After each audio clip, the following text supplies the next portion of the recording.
Hello everyone, welcome back to গল্প কথা। আজকের এপিসোডে রয়েছে দুটি ঘটনায় কিন্তু বেশ ভয়ের।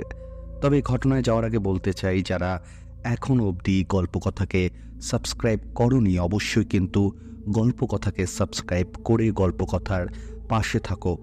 এবং তোমরা যারা গল্প কথায় ঘটনা পাঠাতে চাও, তোমাদের কি করতে হবে, ডিসক্রিপশন বক্সে একটি হোয়াটসঅ্যাপ নাম্বার দেওয়া আছে, তোমরা সেখানে গিয়ে আমাকে ডিরেক্টলি ঘটনা লিখে পাঠিয়ে দিতে পারো।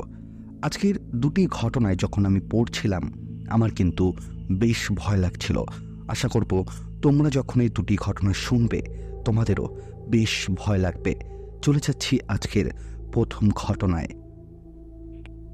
আজকের যে প্রথম ঘটনাটি আছে লিখেছে অঞ্জন রয় চৌধুরী। তিনি ঘটনাটিকে যেভাবে লিখে ধরেছে আমি ঘটনাটি ঠিক তার ভাষাতেই বলছি, তিনি যেমনভাবে লিখেছে। চিঠিটা এলো সোমবার দিন সকালে।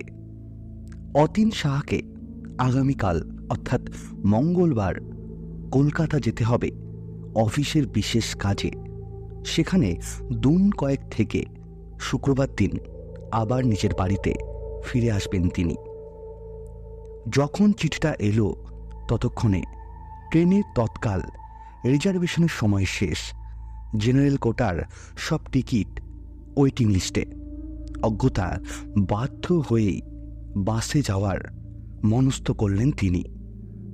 বাস স্ট্যান্ডে খোঁজখবর নিয়ে দেখলেন রাত 10:30 নাগাদ কলকাতাগামী একটা বাস আছে, যেটা ধর্মতলায় পৌঁছাবে ভোর 4টে নাগাদ।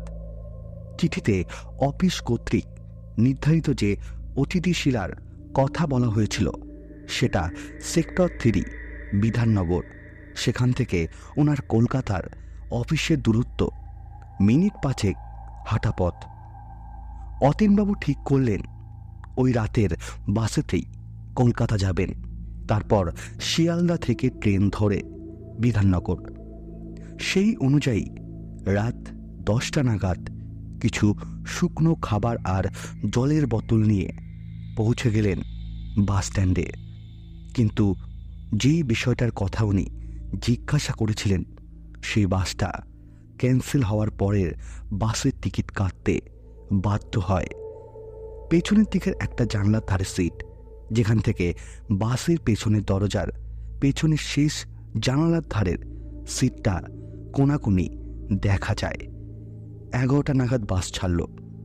পরিবারকে সেই রাতের মতো শেষবার ফোন করে বিদায় জানিয়ে অতীনবাবু জানালার ফাঁক দিয়ে শুনশান রাস্তাঘাটের দৃশ্য দেখতে দেখতে চললেন।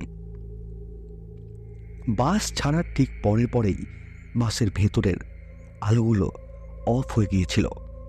অন্ধকার বাসে বসে নিস্তব্ধ রাস্তাগুলোর পোস্টের অর্থাৎ আসা আলো, আর তারপরেই ঘুটঘুটে অন্ধকার আর মৃদু মন্দ ঠান্ডা হাওয়া খুব একটা মন্দ লাগছিল না।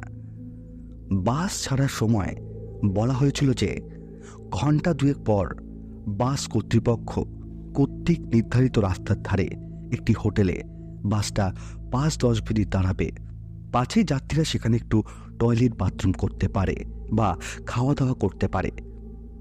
বাসটা হাওয়ের ওপর দিয়ে দ্রুত গতিতে ছুটছিল বলে ঘন্টা 2.5 মধ্যেই পৌঁছে এলো সেই হোটেলে। রাস্তার ধারে একটা বিশাল বড় ঘর, ভেতরে আলো ঝলমলে, চেয়ার টেবিল পাতা সারিবদ্ধভাবে। বাইরে একটা বড় খোলা জায়গা, যেখানে গাড়ি বা বাসগুলো পরপর দাঁড়িয়ে আছে। ঘরটাতে ঢুকতেই ডান দিকে ক্যাশ কাউন্টার, আর তার সামনে একটা স্ট্যান্ড বোর্ডে লেখা রয়েছে বাংলা ধাবা। ঘরের পেছন দিকটা একটা দেওয়ালে দিয়ে 2 ভাগ করা, একদিকে রান্না হচ্ছে আর অন্যদিকে সারি সারি টয়লেট বেসিন এবং 2টো বন্ধ বাথরুম। হোটেলের পেছনে ধুধু ফাঁকা মাঠ আর ঝোপ জঙ্গল। এই হলো মোটামুটি হোটেলের বর্ণনা। অতীনবাবু যেহেতু শুধু কিছু শুকনো খাবার খেয়েছিলেন, তাই তার রাতে তার খুব খিদে পেয়ে গিয়েছিল। হোটেলে ঢুকেই মাংস রুটি অর্ডার দিয়ে হাত মুখ ধুয়ে বসে পড়লেন চেয়ারে। সময় কম, তাই একটু তাড়াতাড়ি করেই 4টে রুটি আর 2 পিস কষা মাংস খেয়ে ফেললেন। তারপর টাকা পয়সা মিটিয়ে বাসে ওঠার আগে একবার টয়লেট করতে গেলেন তিনি। যদিও হোটেলের ভেতরে আলো পর্যাপ্ত, কিন্তু হোটেলের বাইরে বেরোলেই চারিদিক ঘুটঘুটে অন্ধকার। অতীনবাবু নিজের বাসের কাছে এসে একটা সিগারেট ধরিয়ে আশেপাশে একটু হাঁটাহাঁটি করছিলেন। সিগারেট শেষ করেই বাসে উঠে পড়বেন। হঠাৎই তার গুমুট গরম লাগতে লাগলো, আর একটা ইঁদুর পচা গন্ধে যেন তার গা গলিয়ে উঠল।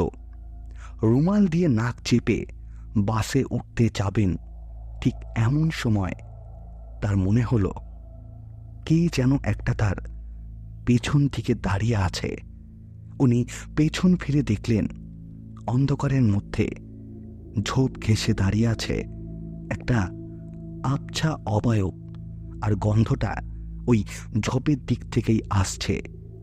রাতের বেলা এইসব হোটেল চত্বরে অনেক ভব ঘুরে দেখা পাওয়া যায়, যারা কিছু খাওয়ার আশায় ভিড় করে হোটেলের সামনে, পাছে যাত্রীরা কিছু খেতে দেয়।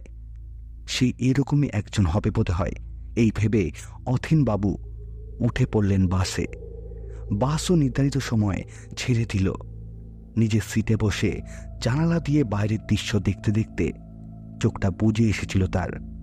হঠাৎ বাসটা একটা জোরে ব্রেক কষে দাঁড়িয়ে গেল, আর তার ছটকায় ঘুমটা ভেঙে গেল অতীনবাবুর। চাকার সামনে কুকুর বিড়াল এসে গিয়েছিল বোধ হয়। উনি অনুভব করলেন সেই গুমুট গরম, আর নাকে আসছিল সেই ইঁদুর পচা গন্ধটা। তার শরীরটা খারাপ লাগছিল। বোতল থেকে এক ঢোক জল খেলেন, তারপর একবার ঘাড় ঘুরিয়ে পেছন সিটের দিকে তাকালেন। ততক্ষণে বাস আবার চলতে শুরু করেছে। চারিদিক অন্ধকার, আর সেই অন্ধকারের মধ্যে তার মনে হলো শেষ সিটে কেউ যেন বসে রয়েছে, আর গন্ধটা আসছে সেই সিটের দিক থেকেই। এই আবার কখন উঠল মনে মনে ভাবতে লাগলেন অতীনবাবু। তিনি যখন বাসে উঠলেন, তারপর যারা উঠেছিল তারা তো সবাই তার সামনে থেকেই উঠেছিল, কারণ পেছনের গেট তো বন্ধ, আর তার ওঠার প্রায় সঙ্গে সঙ্গেই বাস ছেড়ে দিয়েছিল। ততক্ষণে তো কেউ ছিল না পেছনের সিটে। তাহলে এ উঠল কিভাবে? নাকি মনের ভুল? তিনি আবার আর চোখে তাকালেন পিছন দিকে, এবং তিনি দেখলেন সত্যি কি বসে আছে সেই পিছনের সিটে। আর ওদিকে তাকালেন অতীনবাবু। ভয়ে গলা শুকিয়ে গেল তার। এদিকে গুমোট গরম আর পচা গন্ধে ক্রমে তার অস্বস্তি বেড়েই চলেছে। অথচ তিনি যখন বাসে উঠেছিলেন তখন তো কোনো গন্ধই বেরোচ্ছিল না বাসের ভেতর থেকে। চোখ বুজিয়ে প্রাণপণে মনটাকে ঘুরিয়ে রাখবার চেষ্টা করতে লাগলেন, কিন্তু কিছুতেই কিছু হচ্ছিল না। বাসটা যখন বারাসাতের কাছাকাছি এসে গেল, তখন চারিদিকে নির্বিচ্ছন্ন পোস্টের আলোয় বাসের ভেতরটা আলোকিত হয়ে উঠল। এইবার সাহস করে চোখটা ঘোরালেন পেছন দিকে, কিন্তু কোথায় কে? কেউ তো নেই। সবটাই মনের ভুল বলে সে নিশ্চিন্ত হলেন। বোতল থেকে বেশ খানিকটা জল খেলেন। ততক্ষণে ওই গন্ধটা ও গুমুট গরমটাও উধাও হয়ে গেছে। জানালা দিয়ে ফুরফুর করে ভোরের শীতল হাওয়া ঢুকছে সেই বাসের ভেতরে। ঘড়িতে সময় দেখলেন রাত 3:30, আর ঘণ্টাখানেক পরেই ধর্মতলা যাবে। উনি বিধাননগর জেনে যেতে পারেন, কিন্তু অত পরে সেক্টর 3 যাওয়ার কোনো যানবাহন পাবেন না, তাই উনি শিয়ালদা নেমে পড়লেন। ঘড়িতে তখন প্রায় 4টে। টিকিট কেটে প্ল্যাটফর্মে ঢুকে একটা চায়ের দোকান থেকে 1 কাপ চা আর বিস্কুট খেয়ে একটা চেয়ারে বসলেন একটু জিরিয়ে নেওয়ার জন্য। সারা রাতের বাস জার্নি তার ওপর ওরকম অভিজ্ঞতা, একটু ক্লান্তি পড়েছিলেন তিনি। বেশ কিছুক্ষণ অপেক্ষা করার পর ট্রেন ধরে যখন তিনি বিধাননগরের উদ্দেশ্যে রওনা দিলেন, তখন সকাল হয়ে গেছে। বিধাননগর থেকে একটা অটো ভাড়া করে পৌঁছে গেলেন অফিস নির্ধারিত সেই আতিথ্যশালায়। সেখানে দোতলায় থাকার ব্যবস্থা করা হয়েছে। লিফট করে উঠে ডান দিকে ঘুরলেই মূল দরজা। সেখানে রিসেপশনে খাতায় সাবুত করে ঘরে চাবি নিয়ে অতীনবাবু চলে গেলেন তার 4 নম্বর ঘরে। রাস্তার দিকে ঘর, একটা বিশাল জানালা আছে রাস্তার দিকটায়। সেটা খুলে দিলে রাস্তার অনেকটা দেখা যায়। ঘরে দুজনের থাকার ব্যবস্থা আছে। অতীনবাবুর সঙ্গে তার থাকার কথা উনি আসতে পারেননি, ফলে ঘরটাই তিনি একা। এরকম গোটা 10 ঘর সারিবদ্ধভাবে অবস্থান করছে। তারপর বিশাল ডাইনিং প্লেস, সেখানে অনেকগুলো চেয়ার টেবিল পাতা, আর ডাইনিং প্লেসের বাম দিকে কিচেন এবং কিচেনের পাশে দেওয়ালের ওই পাশে বাথরুম। সেখানে পরপর 4টে বেসিন, গোটা 5 টয়লেট বেসিন, পরপর 5টা স্নান করার ঘর আছে। রুমে পৌঁছে জামা কাপড় ছেড়ে একটু বিশ্রাম নিয়ে স্নান করতে চলে গেলেন অতীনবাবু। তারপর ফিরে এসে পাথররা সেরে সোজা চলে গেলেন অফিসে। সারাদিন অফিসের কাজের চাপে আর কিছু মনে ছিল না তার। সন্ধেবেলা অফিস থেকে বেরিয়ে একটু এদিক ওদিক ঘুরে চা বিস্কুট খেয়ে যখন তিনি নিজের ঘরে এলেন, তখন রাত 8:30 বাজে। বাকি ঘরগুলোতেও লোকজন ছিল, কারণ বিভিন্ন জেলা থেকে তারাও এসেছিল এই একই উদ্দেশ্যে। সুতরাং সকলের সাথে আড্ডা দিয়ে ডিনার করে যখন অতীনবাবু তার নিচের ঘরে শুতে গেলেন, তখন প্রায় রাত 11টা। যেহেতু তার অন্ধকারে শোয়া অভ্যেস, তাই তিনি ঘরের আলো অফ করে রাস্তার দিকে জানালাটা খুলে দিয়েছিলেন। অতিশীলতার উল্টো দিকে থাকা রাস্তার ল্যাম্পপোস্টের হ্যালোজিনে আলোতে ঘরের ভেতর পর্যন্ত প্রায় সবই দেখা যাচ্ছিল। ঘরে লাইট ল্যাম্পটা থাকলেও তার অভাব বোঝা যাচ্ছিল যে সেই আলোয় সারাদিনের পরিশ্রম আর আগের রাতে ভালো ঘুম না হওয়ায় বিছানায় শোয়ার কিছুক্ষণের মধ্যেই ঘুমিয়ে পড়লেন তিনি। মাঝরাতে টয়লেট করার জন্য একবার উঠলেন। দরজা খুলে বাথরুমের দিকে এগিয়ে যেতে যাবেন, এমন সময় তার নাকে এলো সেই পচা গন্ধ। উনি অনুভব করলেন যে কেউ তাকে অনুসরণ করছে, কিন্তু তার অস্তিত্ব টের পেলেও তাকে দেখতে পাচ্ছেন না অতীনবাবু। মন শক্ত করে পেছন দিকে না তাকিয়ে হেঁটে এগিয়ে গেলেন বাথরুমের দিকে। তারপর টয়লেট করে আবার ফিরে আসলেন নিজের ঘরে।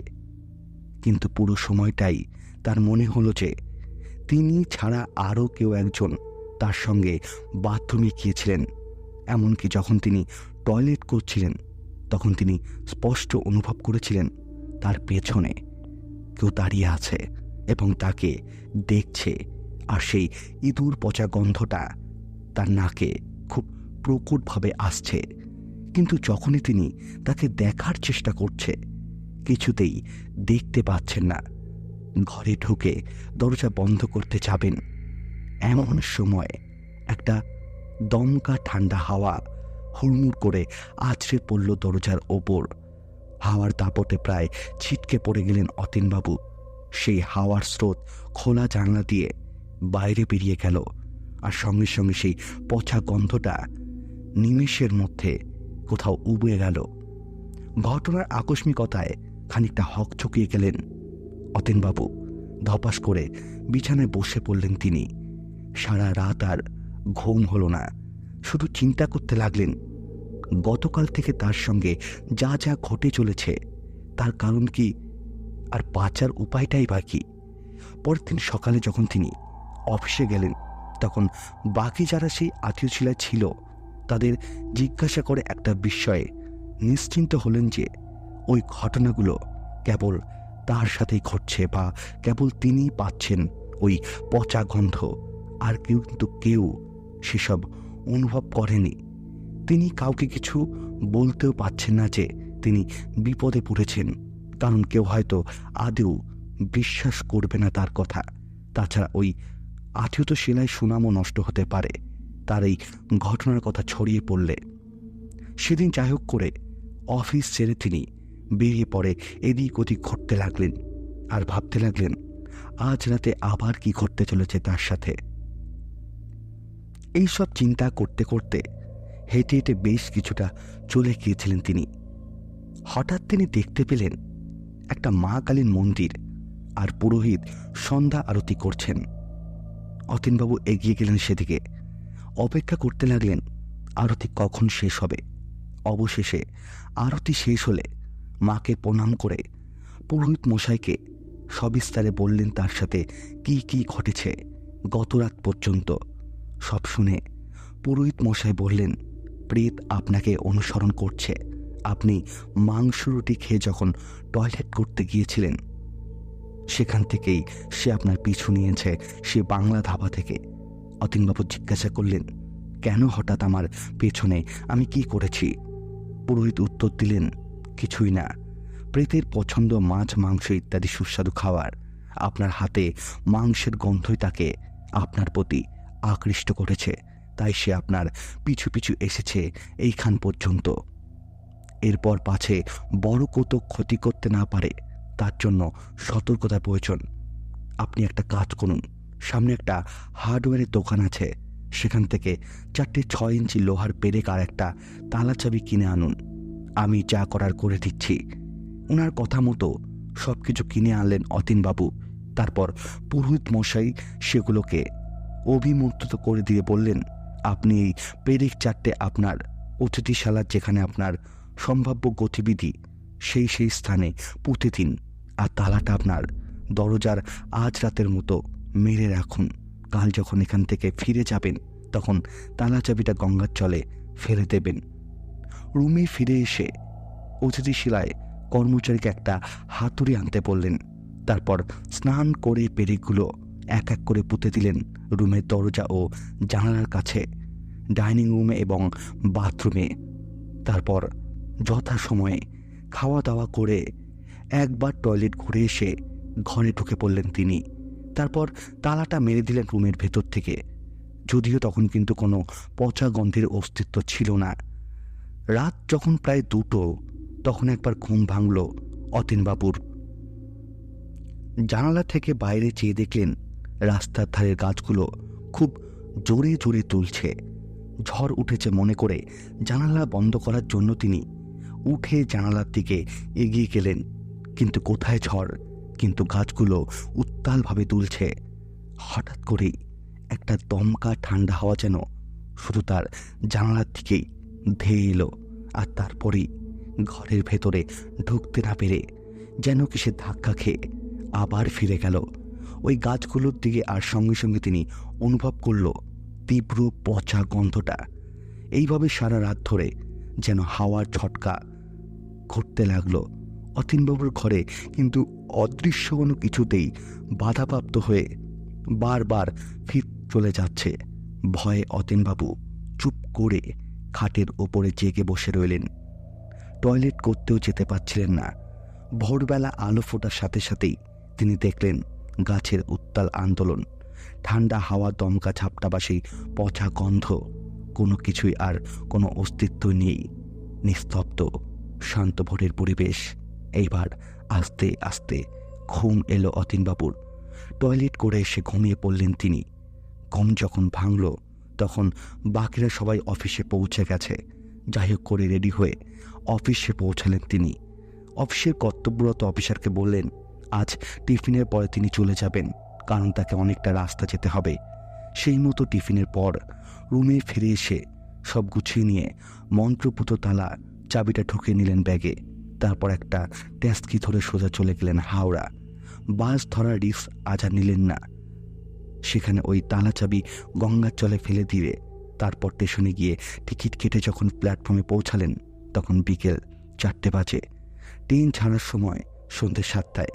ট্রেনে উঠে জোরে জোরে কয়েকবার নিঃশ্বাস নিয়ে বোঝার চেষ্টা করলেন পচা গন্ধের অস্তিত্ব কিছু পেলেন কিনা। তারপর আর কখনো রাতের বেলা এরকমটা হয়নি তার সাথে। এটাই ছিল ঘটনা। আজকের প্রথম ঘটনাটা কিন্তু বেশ অন্যরকম ছিল। তোমাদের কেমন লাগলো আজকের প্রথম ঘটনাটা অবশ্যই কিন্তু কমেন্ট করে জানিয়ে দাও, এবং তোমাদের সাথেও যদি এরকম কোনো অভিজ্ঞতার ঘটনা থেকে থাকে অবশ্যই কিন্তু গল্প কথায় লিখে পাঠিয়ে দাও। গল্পকথায় ঘটনা পাঠাতে হলে কী করতে হবে, ডিসক্রিপশন বক্সে একটি হোয়াটসঅ্যাপ নাম্বার দেওয়া আছে, তোমরা সেখানে আমাকে ঘটনা লিখে পাঠিয়ে দিতে পারো। এবং বলে রাখি, গল্পকথা কিন্তু কোনো রকম কুসংস্কারকে প্রমোট করে না। আমরা ঘটনাগুলি শুধুমাত্র এন্টারটেনমেন্ট হিসেবে নিই। আশা করব গল্পকথা পরিবারের সদস্যরাও ঘটনাগুলিকে শুধুমাত্র এন্টারটেনমেন্ট হিসেবে গ্রহণ করবে। আজকের যে দ্বিতীয় ঘটনাটি আছে, বোলপুরের ঘটনাটি বেশ অন্যরকম এবং আমি যখন পড়ছিলাম আমার গায়ে কাঁটা দিচ্ছিল। আশা করব তোমরা যখন ঘটনাটা শুনবে তোমাদেরও বেশ ভয় লাগবে। ঘটনাটি লিখেছে রাজা মুখার্জি। তিনি ঘটনাটি যেভাবে লিখেছে আমি ঘটনাটি ঠিক সেভাবেই পড়ছি। তখন বোলপুরে থাকি কাজের জন্য, হেলথ ডিপার্টমেন্টে কাজ করতাম। আমি সেই সময় একজন বায়োমেডিক্যাল ইঞ্জিনিয়ার ছিলাম। সমগ্র বীরভূম জেলার সরকারি হাসপাতালে আমরা মেশিন রিপেয়ারিংয়ের সার্ভিস করতাম। এমন একদিন যেখানে মৃতদেহ রাখা হয় সেরকম একটা ফ্রিজ খারাপ হয়ে যাওয়ার জন্য আমাদের কাছে কল আসে। আমরা সেখানে উপস্থিত হলাম। জায়গাটা ছিল সুরি। আরও নানা মেশিন খারাপ ছিল, সেগুলো ঠিক করতে সময় লাগলো। সব ওই দিন হলো না, কিছু বাকি থাকলো। তবে বেশি চাপ ছিল ওই ফ্রিজের জন্য। এমনিতেই রাত হয়ে গেছে, তাই ওই দিন সুরিতেই থেকে গেলাম। খুব তাড়াতাড়ি ফ্রিজটা ঠিক করতে হবে, না হলে ওই মুশকিলে পড়তে হবে। তাই কাজের চাপ ভীষণ ছিল। রাত জেগে কাজ করছি আমরা। একটা সময় আমাদের ক্লান্তি গ্রাস করতে লাগলো, কিন্তু ঘুমাতে আর পাচ্ছি না চিন্তার জন্য। এমন সময়ে শরীর জবাব দিতে শুরু করলো। অনেক চেষ্টার পরও যখন হচ্ছে না, ভাবলাম বাইরে গিয়ে একটু সিগারেট খেয়ে আসি। সিগারেট খেয়ে এসে দেখি আমার সাথে যে ছিল সে ঘুমিয়ে পড়েছে। ওখানে কাজ করতে করতে আমার ঘুম কেটে গেছে। রাত তখন 2:30। নিস্তব্ধ কি করব বুঝতে না পেরে একটু ফোন দেখছিলাম। এমন সময় একটা ঠান্ডা হাত আমার কাঁধে। বললাম, কি ভবেশদা, ঘুম ভাঙলো? কোনো উত্তর নেই। আমি পেছন ফিরে তাকালাম। যা দেখলাম তাতে আমার শরীর থেকে ঠান্ডার স্রোত বয়ে গেল। প্রার্থনা করি এই ভয়ঙ্কর অভিজ্ঞতা আমার স্মৃতি থেকে মুছে যাক, কিন্তু মুছে যায়নি।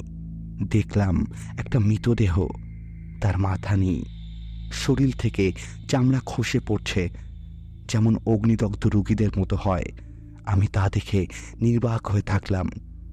সে শুয়ে আছে সেই ফ্রিজের ওপরে, আর সেই ফ্রিজের বাইরে আরও যে ফ্রিজগুলো ছিল, সমস্ত মৃতদেহ যেন বলতে লাগলো, তুমি আমাদের সাথে চলে এসো, তুমি তো বেঁচে নেই আর।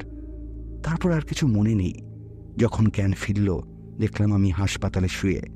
আর ফ্রিজ গতকাল রাতে ঠিক করা যায়নি, আজ আবার কাজ করতে হবে। আমার জায়গাতে অন্যজন এসে ঠিক করবে। জানি না তার সাথে কি হতে পারে। এটাই ছিল আমার সাথে ঘটে যাওয়া একটা সত্যি ভৌতিক ঘটনা। আজকের দুটি ঘটনাই কিন্তু বেশ ভয়ের ছিল। তোমাদের কেমন লাগলো অবশ্যই কিন্তু কমেন্ট করে জানিয়ে দাও। এবং বলে রাখি, যারা শেষ অবধি ঘটনা শুনছো, প্লিজ লাইক করতে ভুলো না এবং কমেন্ট করতে ভুলো না। কারণ তোমরা যদি লাইক আর কমেন্ট না করো তাহলে ঘটনার রিচ কিন্তু অনেকটাই কমে যায়। তাই রিকোয়েস্ট করব, তোমরা লাইক আর কমেন্ট করে জানিয়ে দাও তোমাদের ঘটনা কেমন লাগছে। এবং বলে দিই, তোমরাও যদি গল্প কথায় ঘটনা পাঠাতে চাও তোমাদের কি করতে হবে, ডিসক্রিপশন বক্সে একটি হোয়াটসঅ্যাপ নাম্বার দেওয়া আছে, তোমরা সেখানে আমাকে ঘটনা লিখে পাঠিয়ে দিতে পারো। এবং বলে রাখি, গল্প কথা কিন্তু কোনো রকম কুসংস্কারকে প্রমোট করে না। আমরা ঘটনাগুলি শুধুমাত্র এন্টারটেনমেন্ট হিসেবেই নিই। আশা করব গল্প কথা পরিবারের সদস্যরাও ঘটনাগুলিকে শুধুমাত্র এন্টারটেনমেন্ট হিসেবেই গ্রহণ করবে। আমরা কোনো জায়গার বিষয়ে কোনো রকম কুসংস্কারকে প্রমোট করি না। একটাই রিকোয়েস্ট করব, যারা এখন অবধি গল্পকথাকে সাবস্ক্রাইব করোনি, অবশ্যই সাবস্ক্রাইব করে গল্পকথার পাশে থেকো। অনেক ধন্যবাদ আজকের ঘটনা দুটি শোনার জন্য। দেখা হচ্ছে সামনের দিন ঠিক রাত 10টায়।